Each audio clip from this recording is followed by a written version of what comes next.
And I told my mom, like, where are the girls working? I know that they're here, but I don't know where they are. Can you guide me? Can you take me to that place? And maybe I can be one of them. So she asked, and then she took me to the club, and I was so excited. And I came to this cabaret bar, which is kind of an old theater. But for me, it was, even if it's like not like gorgeous or not something like Vegas, you know, like when you go to Vegas shows, it's not like that. But for me, it was like a Disneyland. I'm like, oh my gosh, all these beautiful girls and these performers. And I just knew from then that this is my space. I want to be here. I want to be like them. What do you really know about people who are born transgender? Have you ever met someone who's transgender? Well, if you're like me, you're curious but hesitant to ask questions. Well, welcome to Demystifying the Transgender Journey. In our conversations with people who were born transgender, their families, friends, and the professionals who support them, we ask probing questions and discover insightful and educational answers. You can also find more information on our website, thetransgenderjourney.com. Now let's get right into today's episode. Well, welcome everybody to another episode of Demystifying the Transgender Journey, brought to you by Women Who Push the Limits. I'm one of your hosts, Lynn Murphy. Our other host, Wendy Cole, is here today. I am the cisgender side of this team, and Wendy is the transgender side of this team. Wendy transitioned when she was 67 years old. And we've been told that this is kind of a unique thing to have a cisgender woman and a transgender woman co-hosting a podcast. And our goal is to humanize the transgender experience. And as our title says, demystifying that. We're doing that by educating people, by sharing stories. It's so important to hear the truth and to hear real people share stories. We're planting seeds so that people can understand more about the transgender experience. So our goal to educate people, and telling stories is what our fabulous guest today is so good at. So let me introduce the amazing Tiffany Rossdale.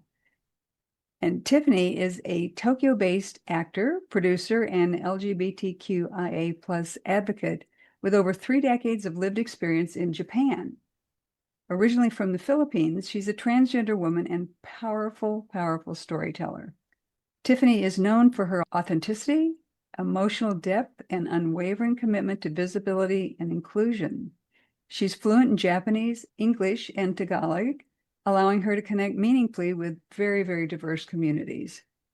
Her debut feature movie, Eastbound Traffic, is set for release later this year. Features Tiffany in a lead role as a Filipina trans woman running an international hostess club. Sounds like it's maybe based on a little bit of her life. It's an emotionally charged performance shaped by 4 years of intensive training and method acting techniques. Tiffany is also the producer and host of We Exist, a groundbreaking documentary series that premiered in July 2024. It chronicles the lives and stories of LGBTQIA plus individuals in Japan. Now, beyond her work in film and media, Tiffany serves as an LGBTQIA plus consultant, advising global brands, organizations, and institutions on inclusive practices, gender sensitivity, and culturally aware storytelling. Her expertise has made her a trusted voice in shaping respectful representation and meaningful engagement with marginalized community.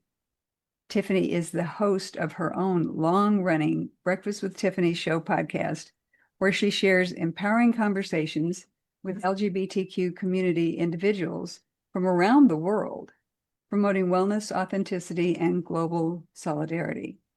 So with a passion for advocacy and a mission to create space for underrepresented voices, Tiffany continues to bridge cultures, challenge norms, and inspire transformation one story at a time. So welcome, Tiffany. Thank you for being here today. I'm incredibly honored to share my journey and the work I'm passionate about. So thank you. Proud to have you here today, Tiffany. Delighted. And you're the one who always tells other people's stories. So today we want you to tell your story.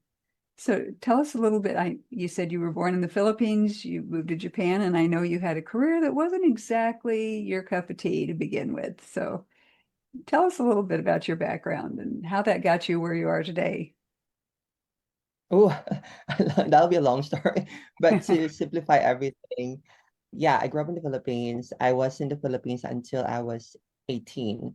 And the reason that I moved here from 18 years old is because my mother was already here and she was married to a Japanese man, which is my stepfather. And she told me that if I wanted to try and live in Japan, then you have to come here before you get over age because they're not going to be able to give me a visa. I'm really grateful for that opportunity. I'm glad I chose to come here and live here and see what it feels like living in Japan because I living in the Philippines, I didn't have any clue at all what's it like living here in Japan. I know that my mother was here. My mother came here when I was about 7 years old, so she was living here for such a long time. I she never every time she goes back to the Philippines, she never would explain or tell me about what's it like in Japan or anything like that. So I didn't have any clue at all. And I wanted to go to the US. And that's because in the Philippines during 80s and 90s, we were very much immersed into the pop culture, the US, like all this like cable channels. Like I've been watching like MTVs and I've always been like all these Hollywood movies. I always thought, oh, I want to go there someday. I want to be there. I can be myself in the US more than the Philippines. And that's because in the Philippines, I grew up being unique and in the schools or not even in schools, even outside the schools, I always get bullied. And it was just normal to me. Like every day, like someone called me like derogatory words. Like in the Philippines, call it bakla. Bakla means gay or faggot in the US, I think. So they Mhm. always say that word. I always hear that word and I'm just so numb hearing it every time. I was in that transition of understanding about my gender identity at a very young age. And I didn't have any resources, right? I didn't have any information about me, about my gender identity. What I was lucky when I was in the Philippines was when I had my peers, because in the Philippines, there are so many. I think living in Japan for many years, it wasn't easy for me to recognize people if they're part of the community.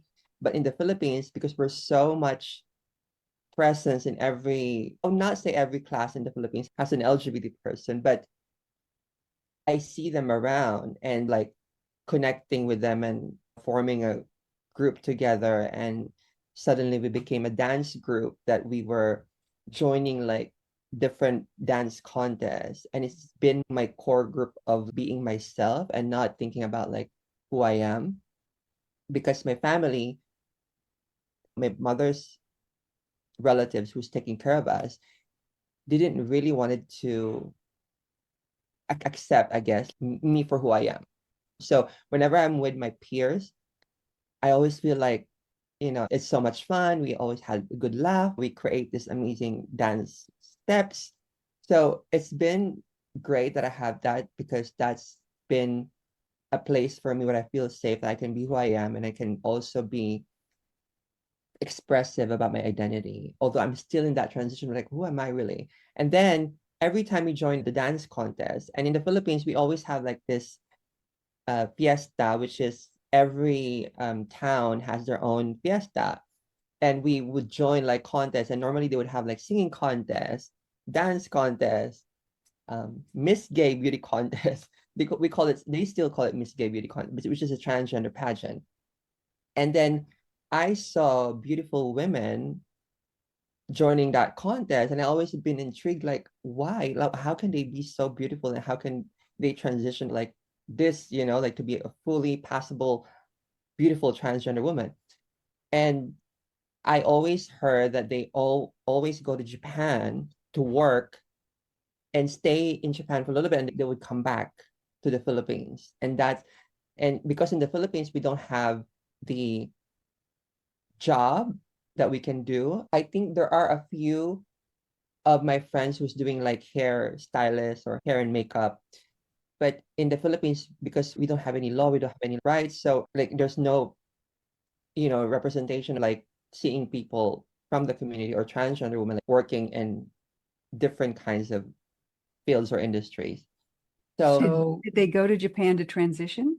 yes, a lot of them they would go to Japan because part of that is also they can save money. And Oh, then they would go with the transition. And then I was always intrigued, and that made me really decided that I have to go to Japan, and my mother is there. So I took that opportunity, and I thought like, yeah, like maybe I should just go to Japan and find out how they go with their transition. And that's the start. Like when I came here, I find out that they work in a cabaret shows and they earn tips. In the Philippines, they have this misconception about women or trans women working in Japan. They would call them japayuki. Japayuki means it's not a really good term in the Philippines. It means like you're going to Japan and working there as a sex worker or, doing something like that. But It, it's not really the reality. Yes, Wendy. it seems like the Philippines is not that accepting, and they also are equating being transgender with sex and being gay. Yes, yes, yes, exactly. So even with my mother left when I was 7, 8 years old, and I was still in elementary school. I could not tell my friends that my mother is in Japan working because they would think like, oh, your mother is in Japan, she's Japayuki, like it was such a shame for me to tell my friends or my schoolmates that my mother is in Japan, which I realized when I come here, my mother's is not really, she's not doing that kind of work. She was actually Right. just working, and she found a husband, and she's just working in a factory. And that's where I started working too. She told me like the job here for you will be if you're not going to go to school, because she said if I want to continue my school, which is I was in college in the Philippines, you can go to college here or university, or you can start working. And because when I came here back in the 90s, there's not a lot of foreigners in Japan. And also the language. I have to learn the language, and I don't know about Japanese at all. So I thought like I can probably go to university. Maybe I just have to start to work. And my idea is to find those trans women where they work. But my mother was against it because she was like, you cannot go there. Are you gonna come here and just start doing whatever you like? You have to be respectful with your father, because my stepfather didn't know I'm flamboyant or anything like I'm my gender identity and all that. It's because she never told him. So you And had transitioned physically at your outward appearance, you had transitioned at that point? not yet. No? I wasn't transitioned yet. Oh, Although okay. it did start when I was in the Philippines, I did start taking hormone pills. We didn't have any like HRT or anything like that back in the days. We just received like hormone pills from our peers, and they would say, "Oh, you should take that. It's good for you. Like it makes you more, like feminine and all that." So I would take No those. medical support. Yes, no, not at all. And we just Mhm. believe like, okay, if I have that pill, I'm gonna be feminine, So I came here and I'm living with them in the same house. So I was like living with them for a year and then working in a factory where I didn't want to work in a factory, because that factory also is, remember back in the days when the computer was just released, Windows, all this. They have such many factories in Japan that they, hire all these immigrants, like all these people from the Philippines, and I'm not sure what other countries were there during that time. But we were working in a factory. I didn't like the job because we hold the chips and we dry it up. But I always get like static from all this like chips. And I'm like, I don't like this job. And I told my mom, like, where are the girls who's working? I know that they're here, but I don't know where they are. Can you guide me? Can you take me to that place and maybe find out and I can be one of them? But she was against it until she just really felt that I don't feel like working. I'm not like in the mood every time working because we're in the same factory, right? And she's just told me like in Japan, there's like a community of Filipinos. So she knows where the girls work, and she has a lot of Filipino friends here that knows where the girls work. So she asked, and then she took me to the club, and I was so excited. And I came to this cabaret bar, which is an old theater, but for me, it was, even if it's like not like gorgeous or not something like Vegas, like when you go to Vegas shows, Right. it's not like that. But for me, it was like a Disneyland. I'm like, oh my gosh, like, like all these beautiful girls and these performers. And I just knew from then that this is my space. I want to be here. I want to be like them. And I'm glad that she went with me, my mother, because she was actually talking to some of the girls. Like the girls were like about the same age as hers. Some are younger, like me, but majority of the girls are like a little bit older. And they were telling her advices, like if she wanted to transition, why not let her transition? Like all these conversations. And that made her decide that, okay, like, because I think she got all this information from the girls that Mhm. that can be me, because she didn't know nothing about what a transgender like, what is it like to be me. So she doesn't know how to race, she doesn't know how to communicate with me. So basically no knowledge at all. So when she went there, she understood and she agreed, and she just told me, I'm going to separate you in a different apartment. We're going to rent an apartment and you start your life, but you're not going to come to our house and show yourself like in drag or whatever to show to your stepfather. So that's how it all started, my Oh, transition. wow. She finally saw that there was something that you were attracted to, and she could see that it wasn't as weird as she thought or as Yes, she was unbalanced. amazed. She was also amazed by all these beautiful trans women. And then I told her, like, I'm going to start transitioning to all these surgeries. For example, I have to have a breast implants because you've seen the girls. They're not going to have tips if they don't have beautiful breasts, right? You have to fit the model that they're looking for. Exactly. Yeah. And so, did you have other surgeries too? You've got such a beautiful face. Thank you. The very first surgery that I did was my nose job and my breast implants together at the same time. Mm. And then after that, I did my full transition SRS, which is sexual reassignment surgery. But that took a while because I have to save money. So working in those cabaret performing, I did save money. And then I went to Thailand to do my transition. Oh, you did that there. Okay. Yeah, Okay. Yeah. I've heard that Thailand is more open. It's a different culture, I think, because my husband worked in the Philippines for a few years and we visited there and visited Thailand, and just the whole energy of the two places that we visited were so different. Mm, Philippines mm. is so patriarchal. Yes, and when it comes to surgeons, there's so many surgeons in Thailand that you can select which surgeons you have. Not as much as we have like now. I think there's more than ever now, right? But like I did my full like my SRS in 2000 something. I forgot, like so long time ago. But even during that time, we didn't have that much information, and a lot of the information are coming from the girls that I work with or like I encounter with. Like they would give me like, oh, like this surgeon was good, this surgeon was that. And we had one surgeon in Japan, a Japanese surgeon, who was doing it illegally, like under, the table. Like he was so famous with the community because he was doing it. He's the only one doing it in Japan. And all the girls were always telling that, oh, you have to go with that surgeon because he knows how to make it depth, like the depth of the vagina. If it's deeper for Filipino trans women, they would think that when they have intercourse with a straight guy, they will not know that they're trans. So they have that mentality. So a lot of girls would go to him, but I've heard there's some girls who had um some issues with after the surgery. I've heard there's one or two like died because of the surgery. So I was so scared that time. I'm like, "No, maybe I'm not going to go with him. I just have to probably go to Thailand, and maybe I have more option in Thailand." And I was lucky because I had a few friends who give me great advice about the surgeon in Thailand. And I went with my sister. I flew in my sister from the Philippines with me to take care of me. And I stayed in Thailand for a month for recovery and everything. And it's been great. Good. Just thinking about not having the medical care that we're so used to here in the United States. You had to kind of do it on the fly. You were concerned. You didn't know whether you were going to live or die if you were Yes. staying in Japan to have it done. What a horrible thing to have to deal with when you're so torn between being yourself and wanting to do what you needed to do to live authentically, Mm. but then to the risk. Yes.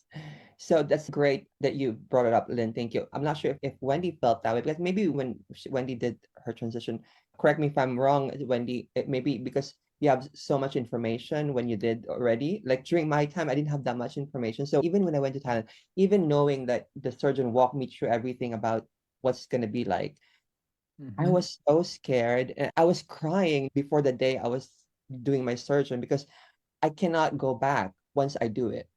And Mhm. I'm glad I had my sister with me where I can feel safe, that I know that when I wake up or not, she's there and she's with me, you know? And when I also had a conversation with my mother about my transition, she was not approving. She was not approving that I have to do it.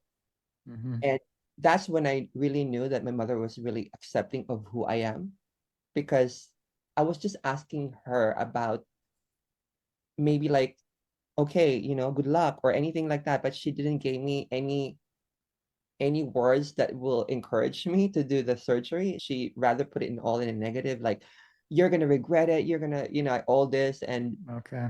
And then I felt like that moment when I found out, like, she didn't really still accept me for who I am.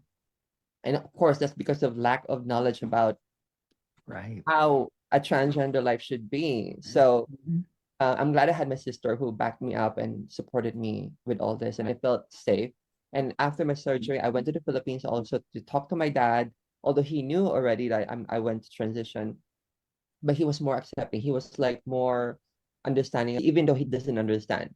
But what he told me is, if that's what you like, what you want to do with your life, then go on. Just don't be. My dad is a very religious person. She would just always say, like, just don't forget to pray to God or whatever. Like whenever you decide things that you're not sure. But I feel like my dad was more accepting about my gender than my mother. So is your mother That's accepting now? Or, I mean, it's been Mm. quite a while. Good question, Lynn. I think still not. I think that never changed. I think she still doesn't understand why I have to choose the path that I want to go through. And we never still had that conversation about me doing the transition and like what she think about, like, even though she didn't approve, I still went, you know. Mhm. Yeah, we still didn't have any conversation about that. But I feel like she still doesn't accept it because she doesn't know anything. So now I'm trying to put more of a boundary. We never see each other as often as before, Oh, okay. but I'm in touch with her. Did you have your vaginoplasty surgery? That was, oh my gosh, that was like when I was 22, 23, and that was like maybe more than 20 years. Okay, that was over 20 years ago then. Yeah, I think so. Yeah. Okay. Yeah, there was not much information around at all then, at Yeah. all, anywhere. How was your research on doctors in Thailand and how did all that come together for you? How difficult was that? Or is it The readily available? It is readily available because there were already surgeons in Thailand. There are not many, probably 10, you know, legit surgeons during that time. And again, because of the other girls, they go to the same surgeon and they explain to me like how the process and how they would go through. And of course, I reached out online to the surgeon and asked questions before I really booked it and went to Thailand. Okay. You know, what I think is remarkable is that you had a community of other trans women. And like Wendy had nobody around. We've talked to other transgender women. One woman that I interviewed to this day doesn't really know anybody else who's transgender. And she transitioned in the 90s, but to have that community there where even though it wasn't maybe the best information, but it was information, you could see how they were living, they were sharing their stories with you, sharing doctors and advice and all of that. Did that feel like there was a group supporting you there then? Oh, absolutely. I think I would not go through with all of the transition right away if it wasn't like all this information I'm getting from the girls. And it's because some of them they already went through it like for many years before I even transitioned, because I was saving a lot of money to do the transition. So it took me a while. While I'm saving the money, I'm having all these conversations with the girls, like girls who did it before me. And those informations really help a lot. Were they all supportive? Was there jealousy? What was the relationship with you and these other women? Oh, good question. So the jealousy thing, I felt it when they found out that I can live here without thinking about coming back in Japan, because the visa process to come here as a performer during that time was so strict, and they have to go through like the auditions, the rehearsals, the agent, And then when you come to Japan, like some other people will manage them. And then they will stay here for like 3 or 6 months. And then they will go back to the Philippines. And when the management here found out that, especially the popular girls, the clients wants those girls again. So they will be requested to come back. But if they're not requested, they have to go to the process again, like from zero and start again. So when they found out about me, like skipping all that, and I can be here, and because my mom gave me visa, my stepfather gave me visa to live as a resident in Japan. That's when I felt like there was some jealousy, because whenever I go around with clients, they would not like introduce me properly. They would not like, talk to me directly. But most of the girls are very friendly, because the Filipino community are always like together.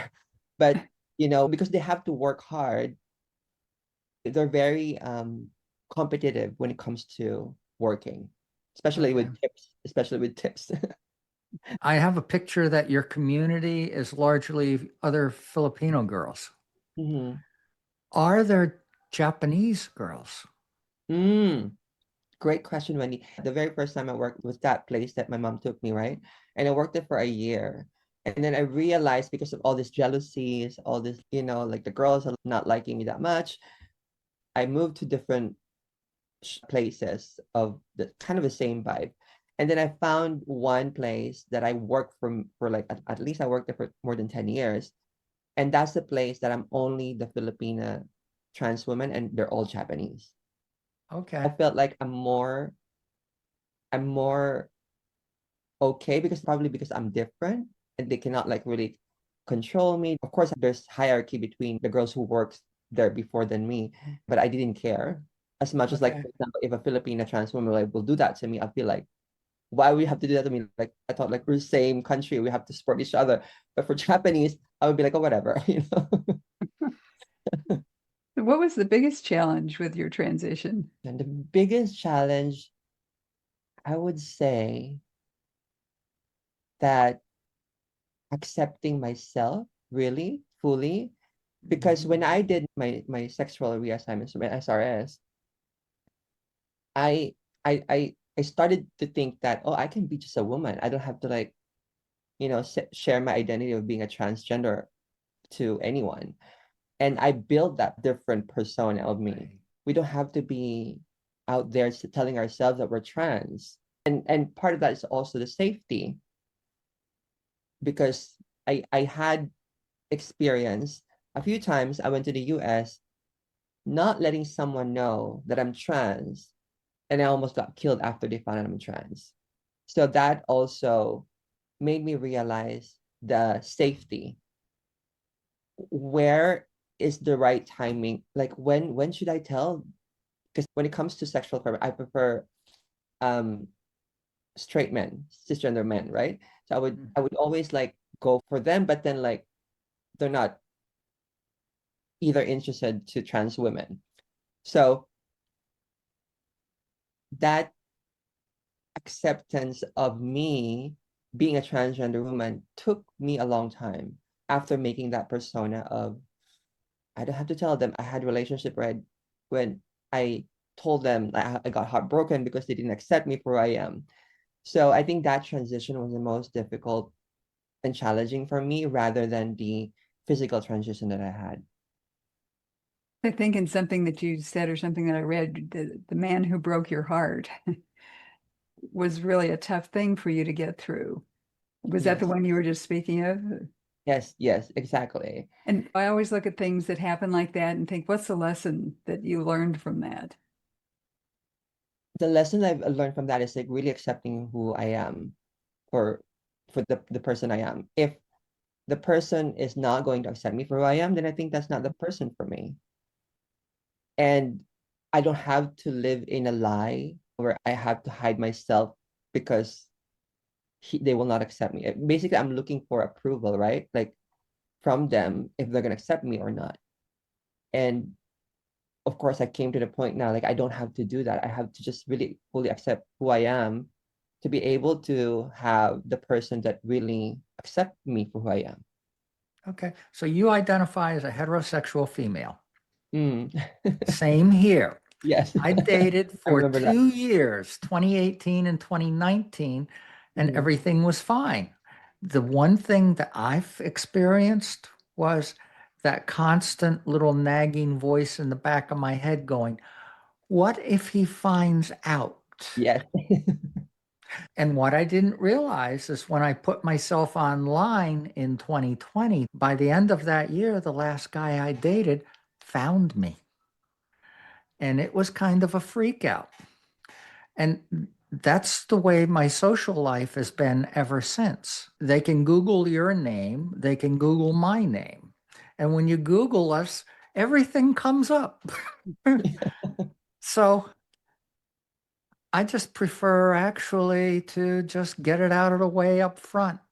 I don't reveal my past to friends or people that I meet until I know that it's relevant and that they're probably going to be in my life for a while.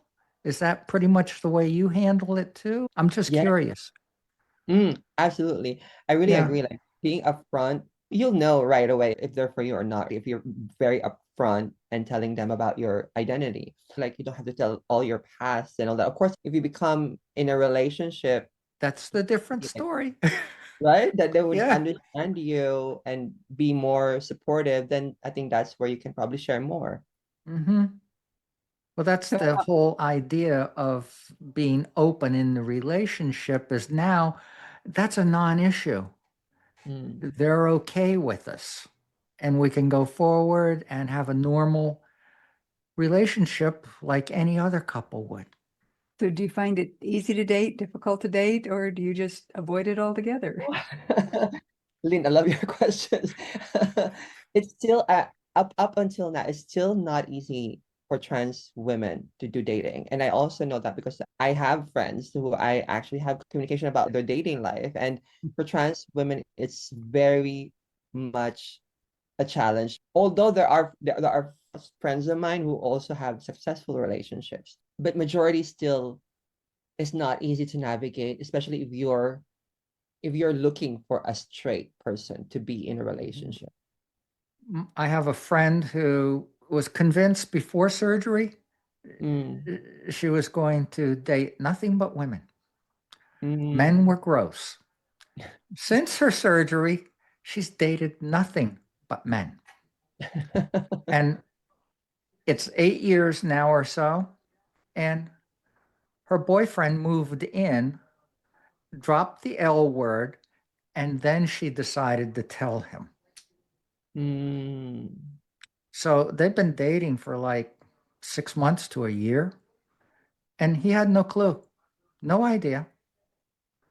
And fortunately, when she did come out to him, he thought about it for a little bit, not a problem. That he fell in love with her, not her mm, past. mm, So I think some blend of that's the ideal, but also my friend didn't have the social media presence, couldn't right. Google her. She was living stealth and revealing to only people that were in her past, but no one in her present. So you transitioned quite a few years ago. Right. So what kind of relationship do you have with the person that you used to be? I don't think I'm saying this right. But, How do you feel about your male past? okay, Right. Wendy, that's a That's much what. better way to say it. Sorry. Thanks, Wendy. Thank you, Wendy. I actually don't have that relationship with my old self anymore. Although, like for example, like the memories of my childhood, because I had such a very rough childhood, so many memories still comes back Traumas. because of the traumas, exactly. But my old self before my transition, I actually don't have that anymore. I think I made peace with that past already. I am just living in the moment of who I am now. Good for you. Thank That's you. great. And you said at one point you had kind of a spiritual awakening, that Yes. there's more of a spiritual approach. Tell us more about that and how that influences Mm, who you are Yes, and what you do. thank you. Yeah, so I grew up Catholic. In the Philippines, we're very much Roman Catholic, and my mother's parents, my grandparents are also like very strict, very much Catholic. and also same with my father's side. And growing up being a Catholic, I always thought like, because in the Philippines they would think that if you start talking about gender identity, what the Filipinos would say to you like, but that's not written in the Bible. The Bible says it's only man and woman. So I kind of question about my religion. Why, if that's written in the Bible, but then why I'm here? Why I have to be like this, like my gender identity. So before I came to Japan, there's a thing that I did because my father was very much Catholic, and he was telling me like, if you have a wish, go to this church in Manila. It's a famous church for Filipinos. And he would say that you go there, and if you go there weekly and 9 weeks of consecutively doing it, and then if you complete it and you have a wish or whatever, it will come true. And that's the time when my mother starts talking about coming here in Japan, and she's still explaining that is, although like, yeah, of course you can come here, we can have you, but the visa process of all the documents and everything will take time. And I thought, okay, if that will take time and that takes a lot of process, then maybe I should go for that as my wish, and do this, what my father said about like this, going to this church and praying and just continue doing it weekly. And I did. And even during that time when I was doing it for 9 weeks, and I had a boyfriend during that time back then in the Philippines. Sometimes he would come with me, sometimes he's not going to come with me. I would go by myself. Sometimes we have typhoons, right? I would still go. and and I completed that 9 weeks of going to that church. And my wish was to come to Japan. And the following week, my mom called me and she said, you have a visa, you can come to Japan now. So that made me also clear that like, oh, like I'm connected with my religion. My religion being a Catholic still, I always felt close to my religion also because when I was in school in the Philippines during high school and college, we always have this community of choirs, and I always attend the choirs. And attending those choirs, I always felt like even though people see me as different and unique, they will not judge me. And I always felt safer there. Besides the peers that I talked about earlier about this dance group community, these people, because they're very much religious, they don't judge other people, right? So I felt safe being in that community by attending the choir, singing, and then like being in church. So those two are my safe space because I can't have it at home where I live. And then when it came to Japan, learning about Buddhism and how their religion is so much different, and I found out that being Buddhism, they don't judge you based from gender. Like they accept you for who you are, even though you're man, woman, or trans, or other identity you might have. They don't judge based on gender.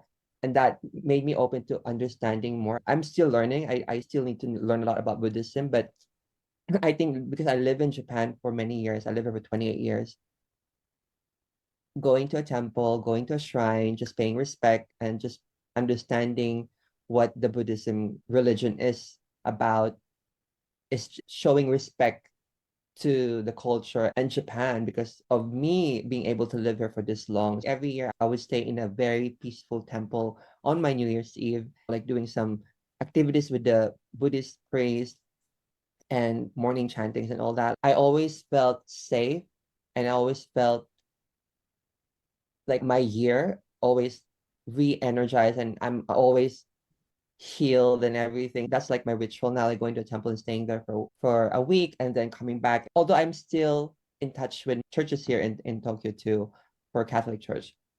I would go, but not as often as I used to. Like in the Philippines, I would go like quite a lot, but here I don't have to go that much. When I have the opportunity to go to the temple or shrine, I just like pay respect. So it broadens up my acceptance of not just my religion, but other religion as well. Right. Well, I love hearing that you feel safe in those communities because a lot of people in the United States who are transgender don't feel safe Right. in religious Yeah, communities. And exactly. that seems to be where a lot of the persecution, harassment, whatever is coming from people who got this image of this is how it should be exactly. And they're just hanging on to that and making everybody else wrong. Or like that one mother we interviewed, Wendy, who is part of the Mormon faith, and she was told that Yes. the devil made her child do Mm, this, and The devil has her family. yeah, that mm. it was just evil. She had to get rid of this evil. So it's wonderful to hear that there are places in the world where the How religious communities are welcoming and safe. would you say that Japan is more welcoming and safer for people like us than the United States is now?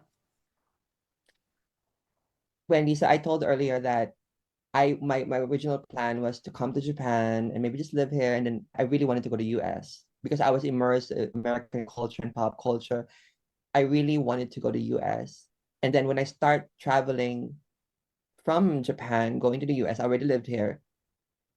That gave me a realization that I'm not safe in the US because of the experience that I had. I almost got killed twice, which will not ever happen in Japan for me. There were a few situations here that I got someone following you, but it's not like you have to be worried like they're gonna kill me or anything like that. The reason why they're following you is because probably want to, talk to you or they want to like close to you. But for me, when I'm working at nightlife, we finish around 3 or 4 a.m. And walking in Tokyo or wherever in Japan is so safe, even though like that time, right? Mhm. But there are some drunk Japanese men who would like follow you and like have a conversation. I'm like, I'm done. You're finished work and just want to get home and everything. And some guys would like approach you. So it's not like you have to be worried that someone's following you. They might kill you, they might rape you, or anything like that. It's not like that. So I never felt that in Japan. That I think that it's really safe. That's why I live here for this long. Right. Even not considering going back to my own country in the Philippines, because I thought like in the Philippines, they never respected me in the Philippines. They never really fully accepted me for who I am in the Philippines. That's why here, I felt like people here are very respectful, whoever you wanted to be. And even though we don't have the legal rights and the gay marriage equality and all that here yet, people respect you for who you are as a human being. And they don't Okay. intrude you, like, whatever you want to do. I see people who like in Tokyo, I don't even know if they're transgender or not, like, or they're part of our community, but some of them like doing cross-dressing. And people doesn't care. They don't look at those type of people like they're weird or they're strange or anything like that. And normally Okay. that happens in the weekend because all this, of course, that's the The only time events that and they can everything be else and people getting different. together. Uh-huh. Exactly. Exactly. Maybe I'm lucky too because people in Japan, they don't really see me as trans. They rather probably see me as a foreign woman. So I Right. Just simply think as a beautiful woman. appreciate, but yeah, they don't really think about identity, like gender, what's your gender identity and all that. So when I was working in a cabaret show, because they all know that women there are all trans women, they would of course assume like all women are trans. See, that's the double standard that a lot of societies, especially men, have. We're okay to perform and do various Mm. things for them, but we're not okay to date. Right. Well, and it's interesting that the laws in Japan are not as open as they are in the United States, but yet everything seems to be much more accepting there. I bet that's because of the Buddhism. Mm-hmm. And Zen Buddhism is very embracing. Mm-hmm. Mm. I Part of that is correct, Wendy. And then I don't know yet like the entire history of the queer culture in Japan. But what I've heard is back in the time, there were already queer people who is performing, for example, the kabuki performers. Not Mhm. They cannot have women perform on stage. So men would do drag and they would perform as kabuki performers. And some of them were queer, but they never really had that problem, even during that time. Right. Well, you go back to Shakespeare's time and women couldn't perform then. Men were performing women's roles on stage. That's why when I see people get so upset about cross-dressers or the transgender issues, why? Why is it such a big deal now in the United States? Are you seeing that it's a big deal in Japan, or are you just looking across the ocean and going, oh, that's going on over there? That's a good point, Lynn. In the beginning, I thought like in the US, it's not gonna affect us here. What's going on there? Plus, of course, like we're not even there yet. Like we don't have the legal rights, we don't have everything. But now, because of the work that I've been doing here I'm not an activist, but I'm doing so much advocacy work for the community. I get invited to universities, corporate companies to speak about the documentary and my lived experience as a transgender woman. And I got invited to a few big companies in Japan that they wanted me to speak as one of the panelists. And because of what's going on in the US this year, I think January, February when they invited me, and then all things happen in the US, right? What they Yes. told me was happening in the US, they cannot confirm the event for this particular topic because they also have a branch in the US that needs to be approved. So Oh, I thought God. like, oh, even though it's not, even though we're not in the US, I'm feeling it like what's going on in the US because it's not just happening once, it happens twice. Oh, that's interesting. That's frightening that it's reaching Yeah. that far. The tentacles are out there affecting things that far away. Japanese corporation couldn't have you speak because they have business in the United States. Yeah, same company. That's Mm, horrible. yeah, they're far reaching with all this stuff. So, And I'm sure it's even worse in the US with all these issues, but learning that it also affects other countries, not mm, even part of the US, it's just Mhm. sad.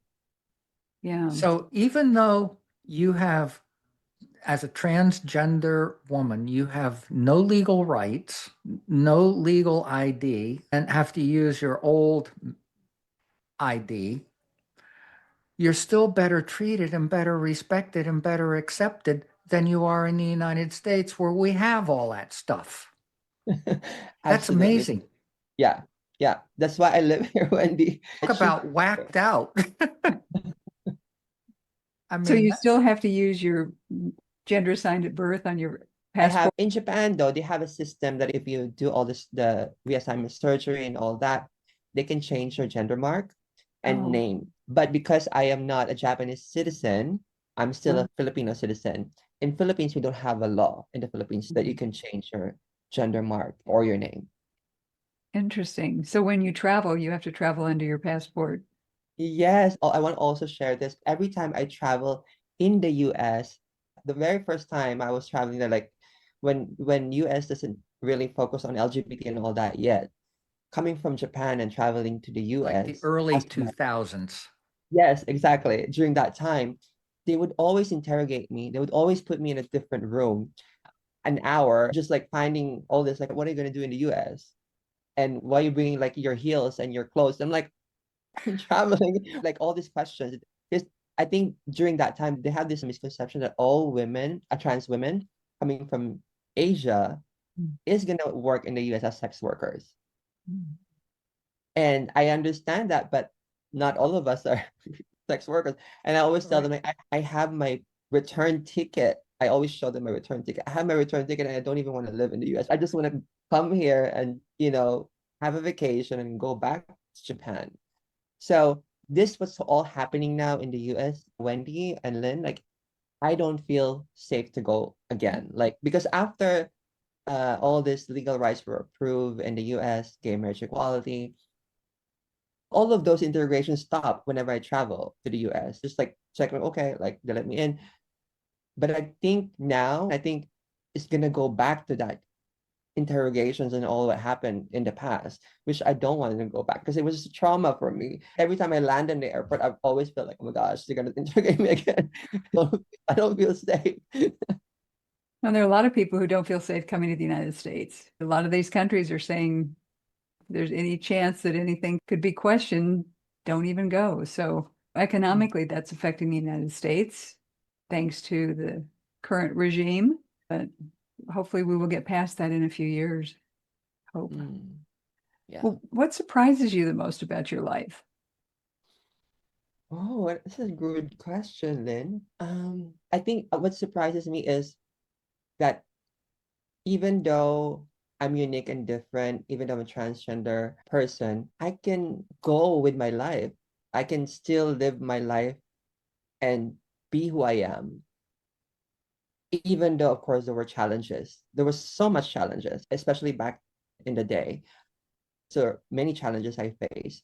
But even though I have all those challenges, I still go through it and I'm still here. I'm alive. Mhm. That's It's surprising. not a choice. Yeah. It's something you needed to do. Mm. So what drives you to do that? What's your motivation for doing that, for going through all these things? I think it's because the acceptance that we still don't have as trans people, as transgender, as LGBT people, that really motivates me to do the work that I'm doing now, sharing stories, my podcast, a documentary, and representing the community. Because, for example, in Japan, when it comes to representation, we don't have a lot of representation here. And that's how I started to be an actor. I thought like, okay, then if there's no LGBT actor in Japan, then maybe I can do that. And I found out I love acting. And that can be like the persona that I was doing, like the other Tiffany that I told earlier, like building a persona of a different person. I can do that when I'm acting. So that really keeps me motivated. And also the people that really appreciates what I do, really allies like you, Lynn, you're amazing. And having you on the podcast and hearing how you do the work for the community that you're not even a part with, like our community, me and Wendy, is so incredible. Like having allies like you that really, really supports the community. Right. Well, thank you. I know you're interviewing people on your podcast. You meet a lot of people in the community. What advice would you give from your experience and from everybody you've talked to's experience?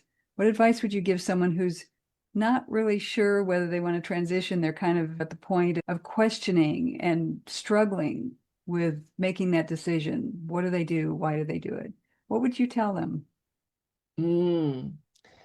I think hearing so many stories from our community, like with different gender identities and my own experience, my own lived experience, I think listening to your own intuition and listening to the timing that you are ready to come out, the timing that you are ready to talk about yourself, the timing that you're ready to be out there and live for who you really truly are.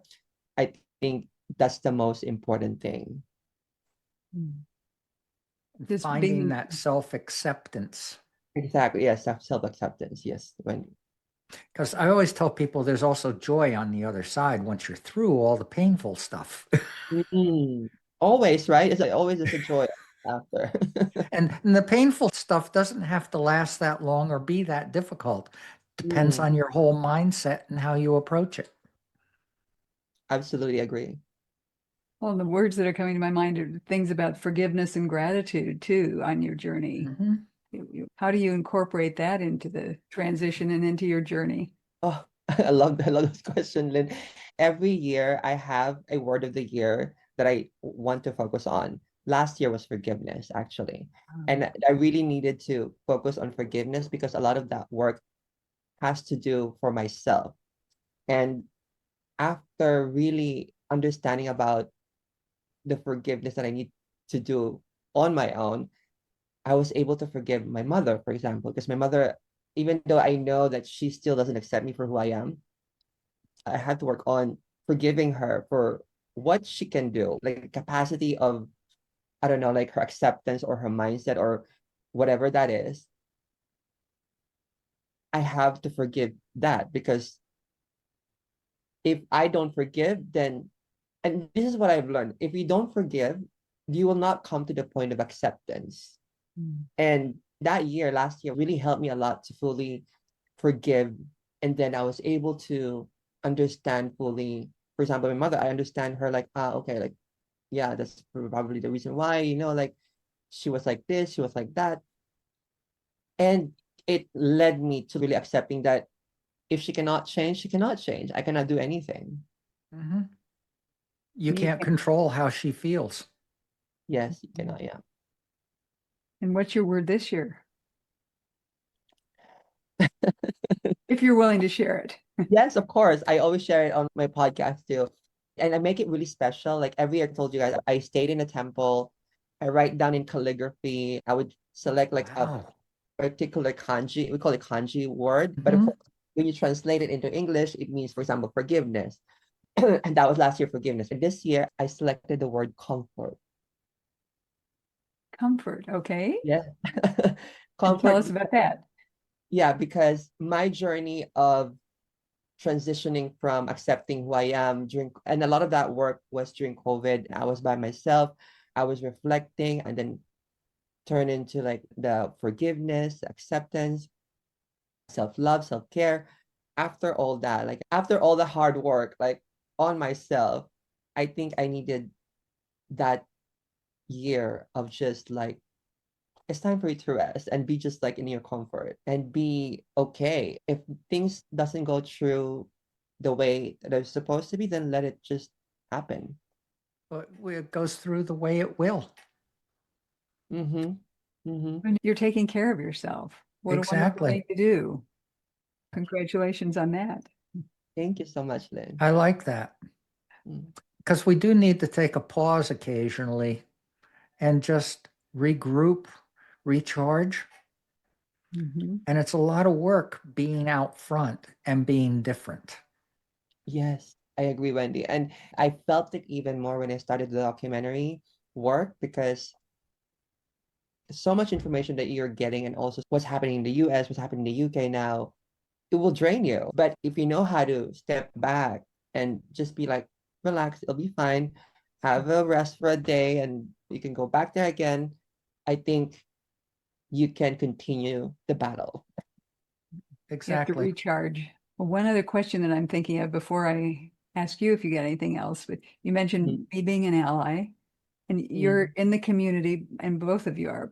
What advice do you have for allies? How can those of us who want to help, how can we really help? Thank you for that very important question, Lynn.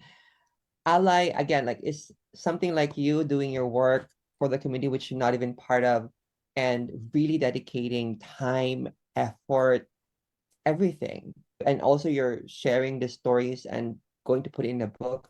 I think that's amazing.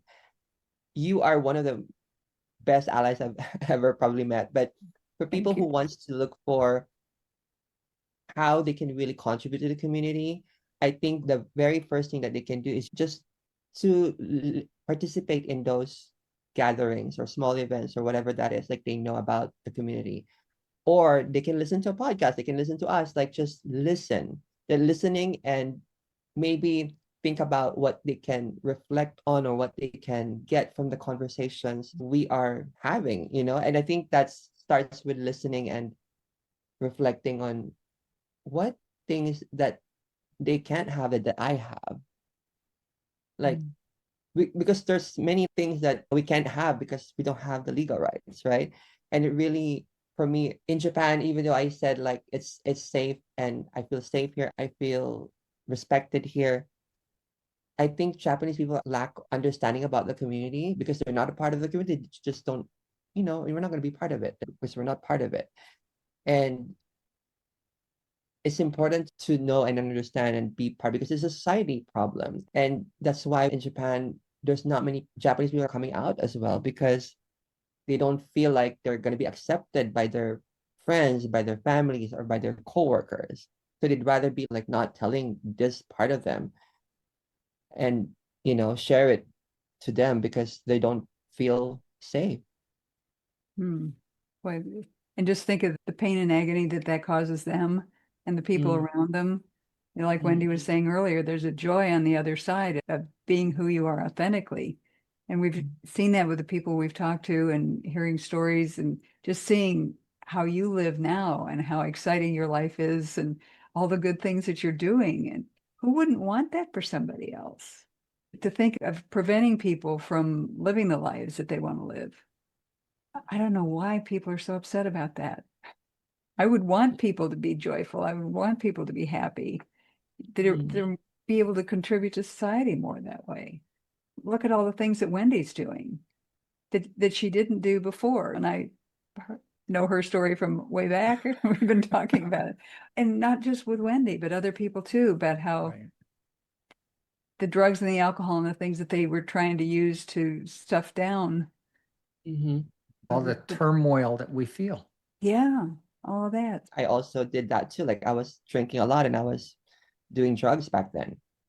Yeah, it seems like a common thing. Mm-hmm. What do Mhm. you do to numb the pain? That's the thing that I discovered from the beginning is people have no framework for this to comprehend it.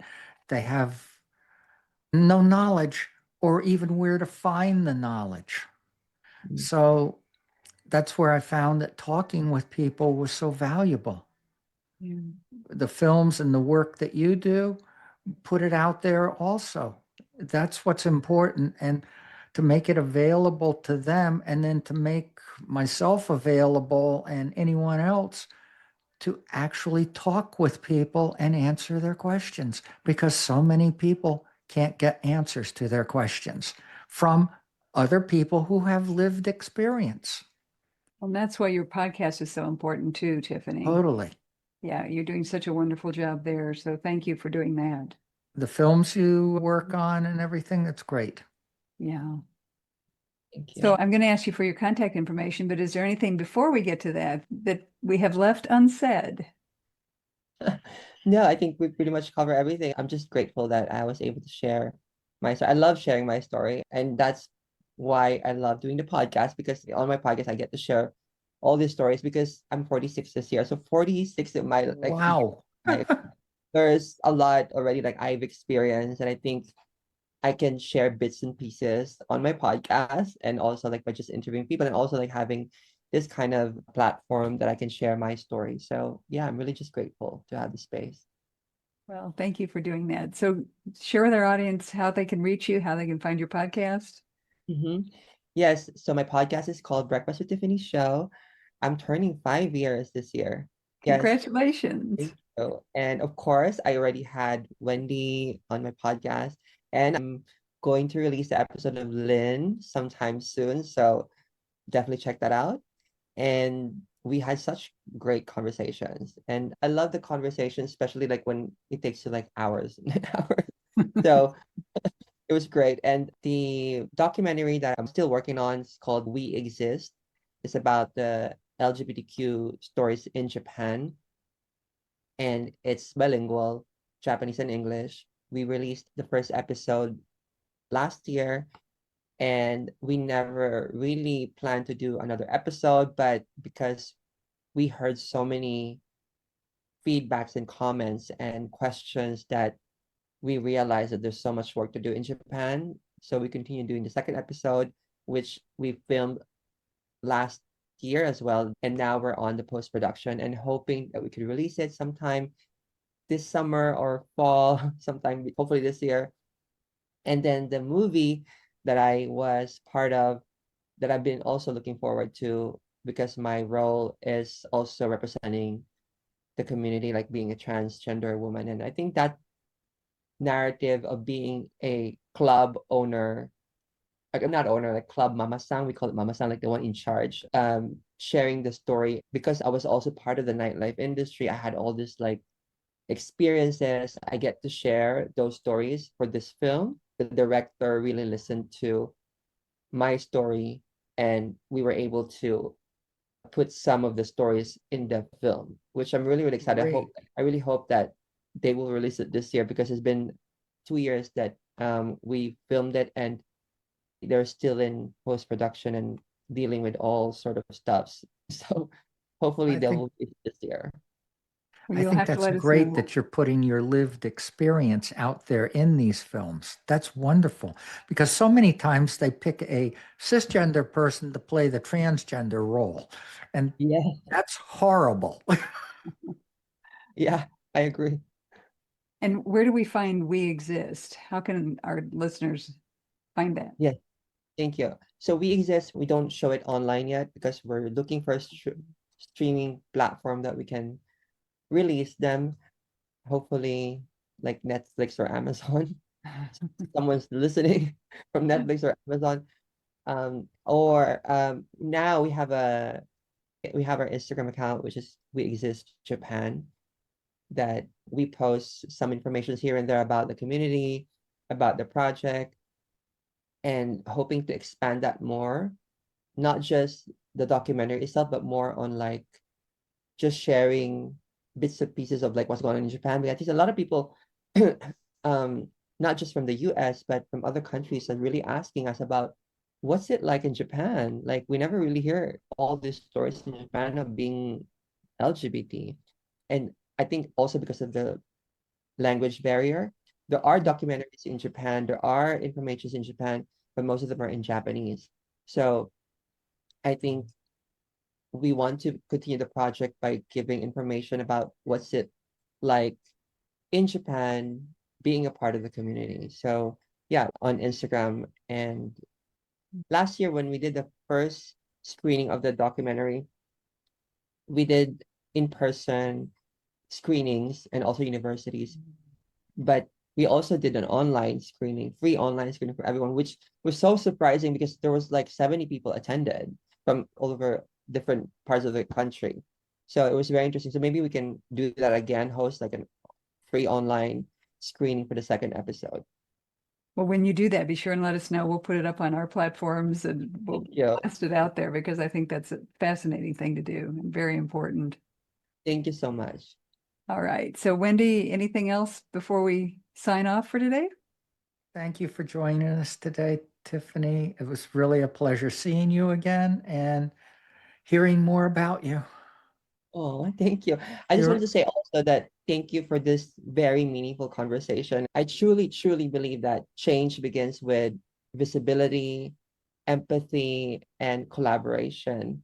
And I hope to remind people that everyone deserves to feel seen, heard, and valued. I believe that you and I both being out and being visible is so helpful for those who are still hiding and hoping to do something themselves. So we'll continue being out there for them. Mhm. And thank you both for being out there and sharing it. And you reminded me of the motto of Women Who Push the Limits, which is kind of the umbrella over demystifying the transgender journey. But our motto is find your voice, speak your truth, and change the world. And I want to thank you, Tiffany, and especially both of you for doing exactly that. You're changing the world by using your voice. So thank you so much.